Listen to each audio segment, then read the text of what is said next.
in Baltimore because I get to visit with all sorts of people outside of town to talk horse racing. I got a guy here who knows a lot about horse racing that's been in town here for 3 decades.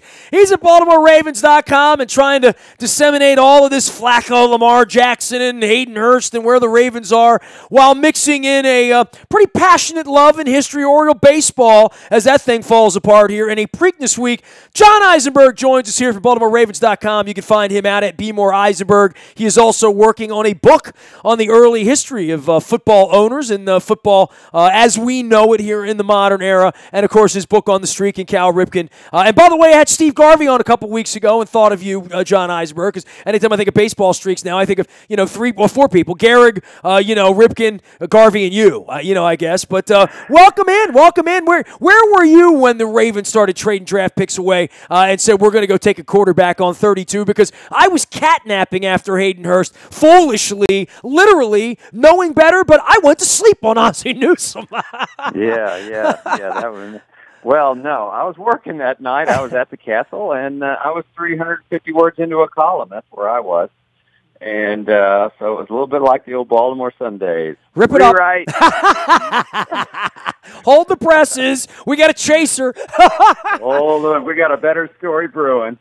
And so, yeah, I mean, nothing surprises me, but that was pretty close to it. And, yeah, a neat moment. It was pretty cool. It happened at midnight. I think a lot of Ravens fans were like you. They were done. I mean, you wait to number 25, the 2 trade backs. I think they'd had enough. Oh, great. Okay, we got to tie it in. I'm going to bed.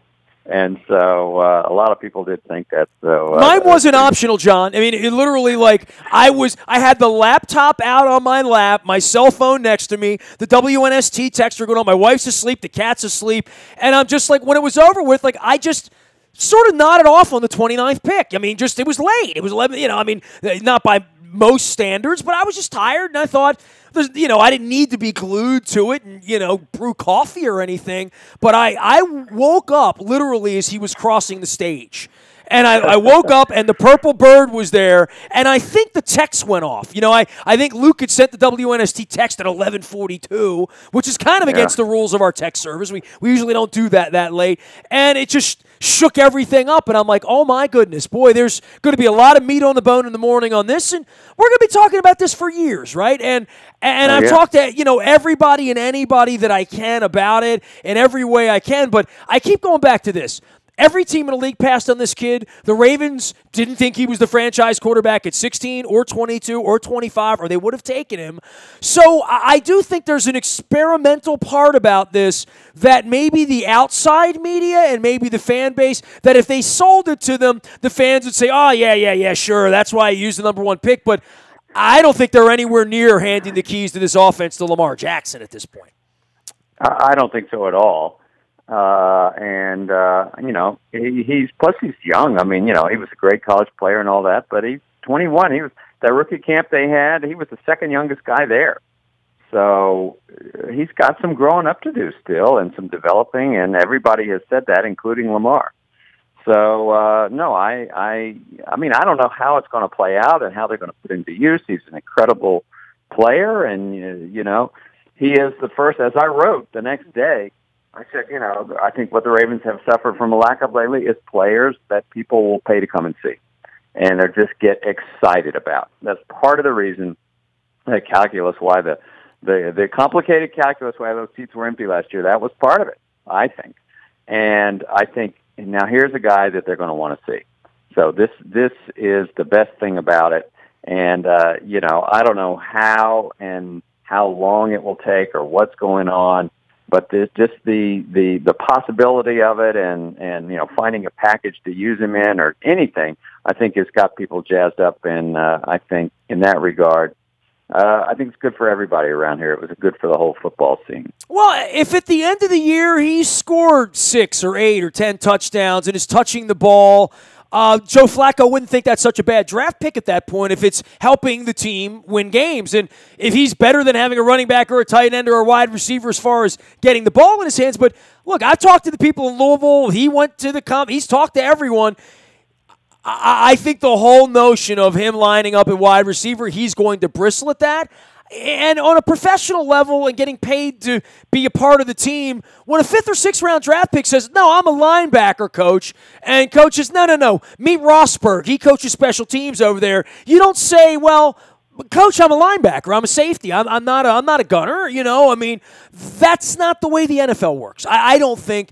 And for that, I think there's going to be a hell of a lot of negotiating here. But at the end, if you're all in to win, and John has been so good at coaching that, and this kid has been a very good kid, and Joe's been a good teammate and a good soldier and all that.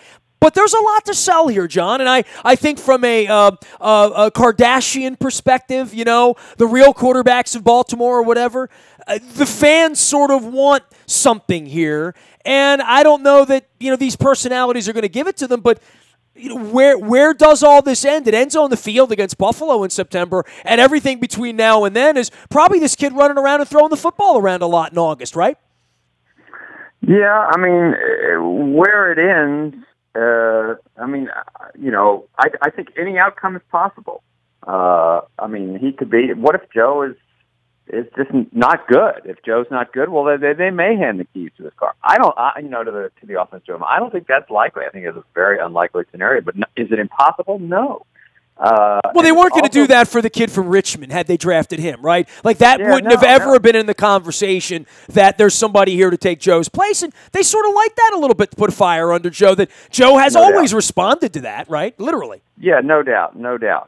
And but I think the most overplayed thing here lately has been this notion that, Joe is bristling, is not going to help him. I mean, honestly, it's absurd. If I were Joe, I would get up there and say, you guys probably should know me a little bit better than that. I mean, deep down inside, privately, I have no doubt he's not happy that this happened. I mean, this is what happens in life. Forget football. It happens to anybody. Here comes your replacement. You're not very happy about it. And, so it's the old boss, we may be going in another direction. Whoever liked that? No one likes that. That's why Jack kept me around. Guys like you weren't threatened by me. I mean, Joe, no one should expect Joe to like that. That's what I think. But on the other hand, I mean, he's paid a fortune by this team, and he's paid a fortune to be a citizen, a good citizen. And, he's paid to put whatever feelings he has aside and go play football and win games. And here's a kid who can maybe help him win games this year. And so is Joe going to, cold shoulder him? No, he's not going to do that. It's ridiculous. Honestly, ridiculous. It's not going to happen. He is John Eisenberg. He's on the inside at BaltimoreRavens.com. Writes column there, but you can always find him on Twitter at @BeMoreEisenberg. This is my first chance to catch up. You took a little downtime on the backside of that. I know you're writing a book on football. Give me a little background on the book, because I know it's not till October, but I'm naturally inquisitive about this, and I write books too, so I love the whole where you been, who have you talked to lately. Give me some inside poker, because you're not talking to these guys, right? They're no longer here, right? They're gone. I've written what amounts to a group biography of 5 of the founding fathers of the NFL: George Halas, George Preston Marshall, the original Mara, the original Rooney, and Bert Bell. These are the 5 guys that started teams in the 20s and the 30s and became the guys that shepherded. They worked together. They were rivals. They tried to beat each other's brains in on the field. But off the field, they worked together and shepherded the league through the years when the NFL was 5th rate and nobody cared about it. They didn't have any fans. Teams folded. They were losing money. How did they do that? And so that's really the story of the NFL, the 20s, the 30s, and the 40s, and setting it up. These guys, what was the dynamic between them to get through all those tough times and set up the NFL to succeed in the 50s, because they're the ones that did it. And they weren't wealthy guys. They weren't oil tycoons, right? Like, literally. Ooh. The only one who had money was Bert Bell. Was born definitely a rich kid growing up, and he blew his money, blew it all. I mean, no, they were gamblers and bookies and just guys that were doing whatever they could. I mean, they were self-made entirely. No one. So it was a whole league full of Don King. Yeah, I mean, no one was going to save him. So it's pretty amazing what they did. It's a sports story. It's also a business story. I had a great time with it, And it's just so fascinating. So it'll be out in the fall. By the way, as an aside on that, just to shoot off, is there anybody more delightful to talk to than Upton Bell? What was that? Upton Bell. I'm sure you've talked to him about Burt Bell. But, I mean, for the history of the league, there are these guys that can really wield the story because they touch the guy that touched the guy. Whether it's a Corsi, who touched Young, who touched all these guys. That when you talk to the Bill Polians, certainly when you talk to, anybody that, has touched the Dallas Cowboys organization and Gil Brandt through all those years, all those guys have those stories, man. They love to tell them too. They really do. Well, I spoke to Upton Bell, as you mentioned. He was terrific. I talked to George Halas's daughter, who owns the Bears. Of course, she's still alive in the 90s. Virginia, she's in her right? 90s.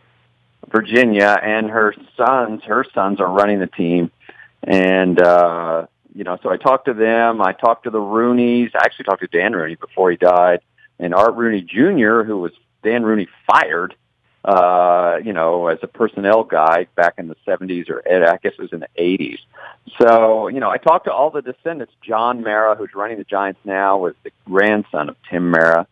And, they all have unbelievable stories. There weren't a ton of, I've done 10 books, and some of them are heavy interview, some of them are heavy research. This one was more heavy research because there weren't that many people to talk to, in terms of immediate descendants and all that. So, I'm going back a while, but, nonetheless, a lot of work went into it, but, I was pretty happy with it. Well, NFL Films also has incredible archives, a lot of that stuff that Ed and Steve Sable did literally back in the 60s and the 70s to sit down with a lot of these folks, right? Yeah, there's some stuff there. More on some than others. Halas, he stayed around. Tim Merritt died. Burt Bell died. Those guys died before NFL Films. And so there's very little on them. You really have to dig into it. And, of course, George Preston Marshall is just an amazing figure in NFL history. He's now it's just being brutal, just the worst racist, and accurately remembered as that. But he's also an incredibly important historically in terms of, like, legalizing the forward pass, a small moment there in NFL history. George Preston Marshall led the drive for that. And so, you get both sides of the sword with him. These are fascinating guys. Otherwise, we'd be over here playing rugby, right? Right. It's really interesting. John Eisenberg is our guest. Be more Eisenberg out on Twitter as always. This WNST portion of our programming brought to you by our friends at Royal Farms. Real fresh, real fast. Make sure you're downloading the Rofo app and using that, along with those Justin Tucker singing commercials and whatnot. The fried chicken, the Western fries, and, of course, the tasty Kona Blend coffee in the mornings. Royal Farms, real fresh, real fast. Also brought to you by our friends at the Maryland Jockey Club. Preakness coming around the corner. All of the entries at Hi-Ho Pimlico on the front of WNST.net, as well as in our morning newspaper. Brought to you by Planet Fitness, and, of course, anything horse racing related you can find in the buyatoyota.com audio vault at WNST.net all week long. From Bob Baffert straight on through Lafitte Pinkai. We're trying to talk to as many people as we can about the horse racing side of things. John, on the horse racing thing, you made it your business to learn horse racing when you came here in the 80s from Dallas. It was, obviously a football community, and you've written Cotton Bowl Days and all that stuff. And then you really, sort of on the side, became a real passionate fan of horse racing and covering horse racing. And I know you've had some chats with me over the years, which is one of the reasons I wanted to get you this week, just to talk about that and your affinity for horse racing, in addition to the Lamar Jackson Flacco thing. We'll have time to talk about that, and Lord knows we'll beat the Orioles up here before it's all over with this conversation. But it's Preakness week, and I know you sort of hold that special, right? Without a doubt. It still comes. Some things get drilled into your blood, and I'm all football all the time these days.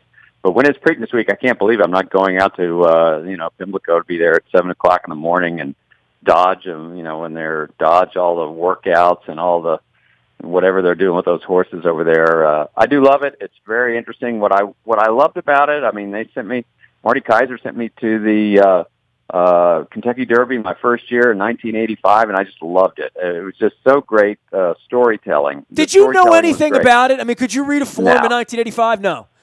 No, I know that the horse that got there first was the winner, and I knew nothing about any of the details, how it worked, or that you had to get there at 6 a.m. and it was this sort of It's so different than scene. covering anything we cover, right? It's so different than baseball or football or literally. Yeah. I mean, it's backward in that way, and you can't go to those barns and not just fall in love with the animals and the people around the animals and realizing you got a cat or a dog at home and they've got 100 of these, right? Like, it's a whole different level of commitment than even a ball player getting in a cage, I think.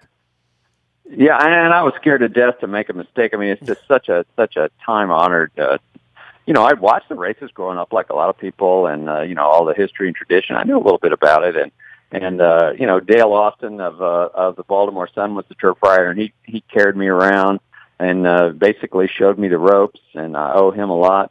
And just in terms of the right way to ask questions and what to look for, and who was telling you the truth and who was lying, and so it was a real education, and I just thought it was hilarious. I mean, in some respects, just so much fun to talk to these guys, and so much money on the line, and it was really, really interesting. Just as you said, so different from everything else that I covered, and I just took to it.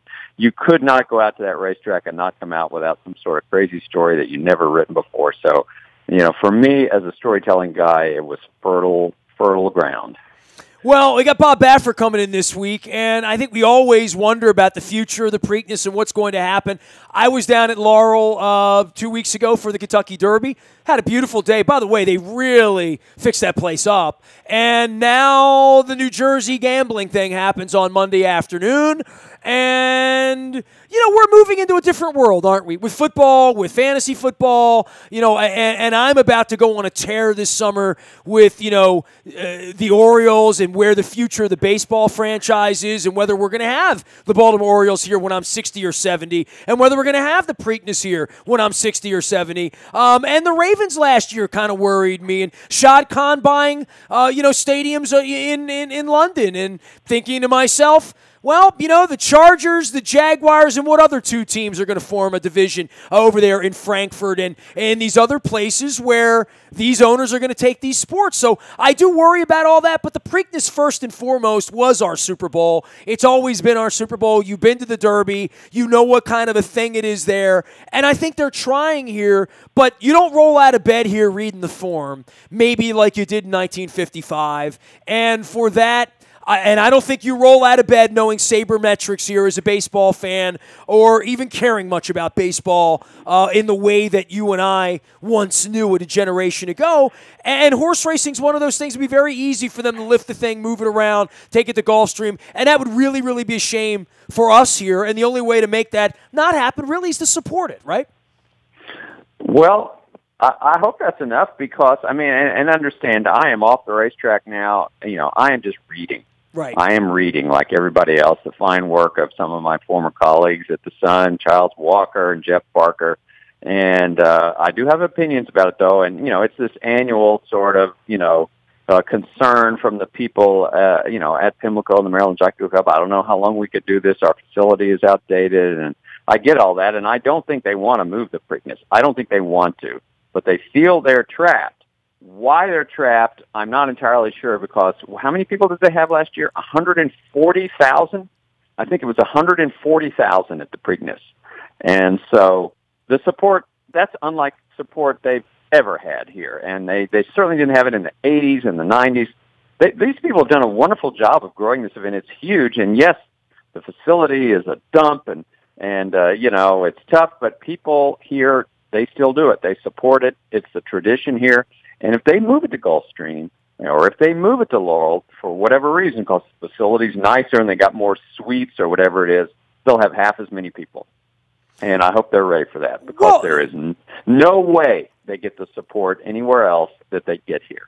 No way. I wish it stopped the city, and maybe that's just me being selfish. And look, I know Kevin Plank really tried to hoi polloi it up, and he's toning that down because he's going broke this week and whatnot. But I remember the beer bashes in the city and the concerts and the balloon races and and I know they do some of that stuff, and I get a PR flyer, but I don't know that everybody stops in the way that they do in Kentucky, and I don't know that it's ever going to happen. No. But I wish that it were more of what the NFL draft weekend is, or what Celebration is, or what, quite frankly, John, I don't know if you came downtown for Light City. Look, I live at the Inner Harbor, so I see it, feel all of it. The Oriole empty nights here and those empty promises of building that stadium, and I've gone through all that with fantastic fans, and I'll segue into that. It's probably not a bad thing to do, quite frankly, but there is something about when Celebration happens or when this Light City thing happens that this city really becomes electric. It becomes really cool to live downtown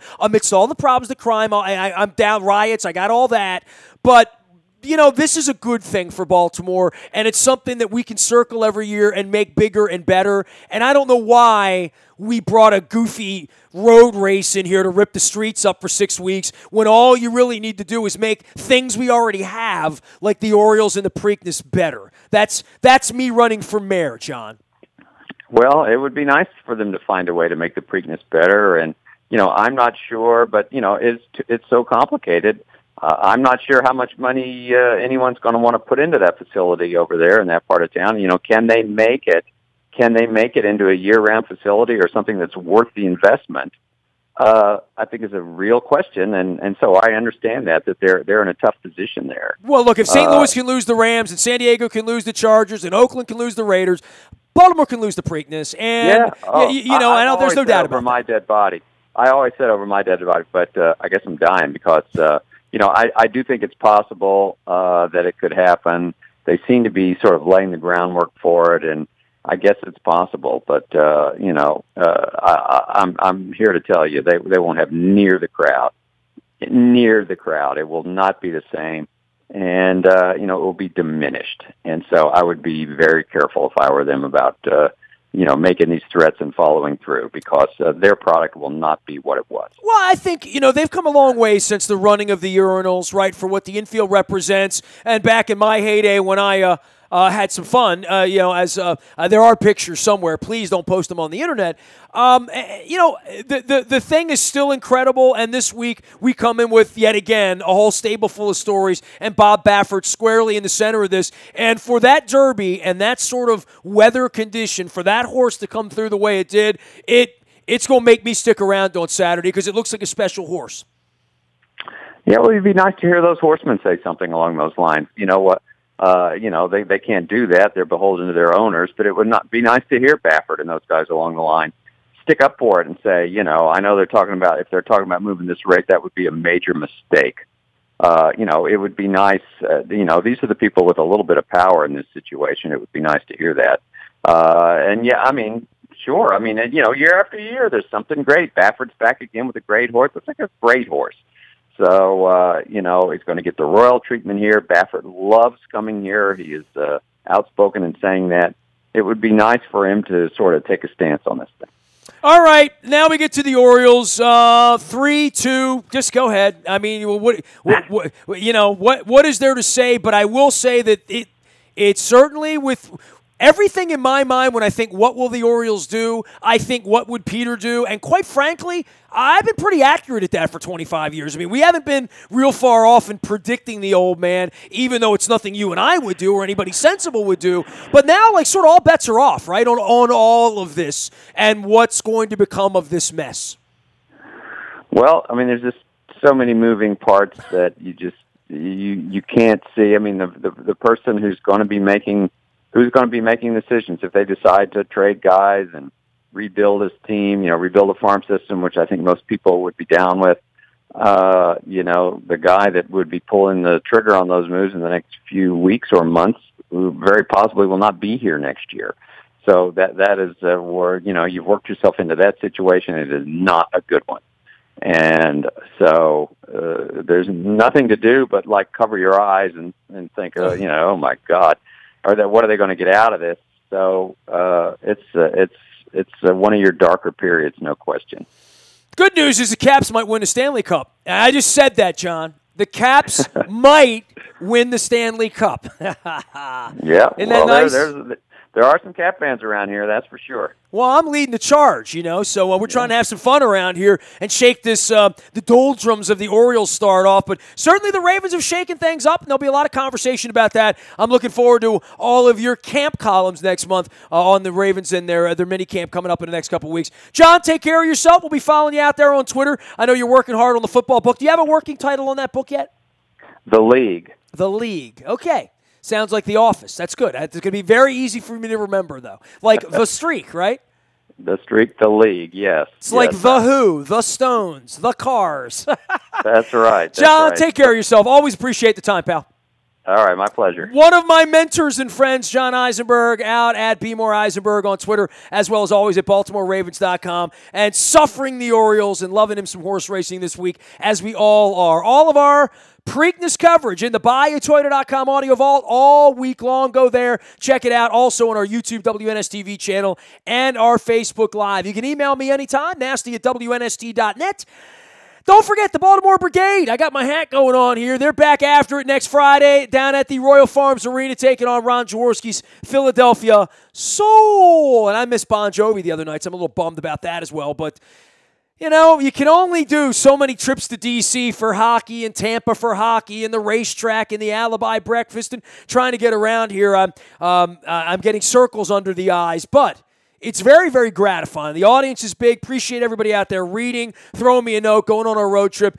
We still have room on the Ray Lewis road trip to Canton. We still have some room as well for Nashville, although that's running short, as well as the Carolina Panthers trip. That happens all in October. And, of course, the Ray Lewis trip, we're going to the Rock and Roll Hall of Fame. We're going to an Indians game, going to a Pirates game, going to the Football Hall of Fame. It's going to be a big, big weekend of fun. All the details under the Road Trips tab at WNST.net. Also, reminder, the Model Lyric, William Shatner in on Wednesday night. And, of course, in the fall, we got Steely Dan coming in, as well as the Kansas band, and I got an interview with the Kansas violinist this week, David Ragsdale, mixing my music with my sports. It's what we're doing. Nasty at WNST.net finds me. We are WNST.net, AM 1570, and WNST Towson, Baltimore, and we never stop talking Baltimore sports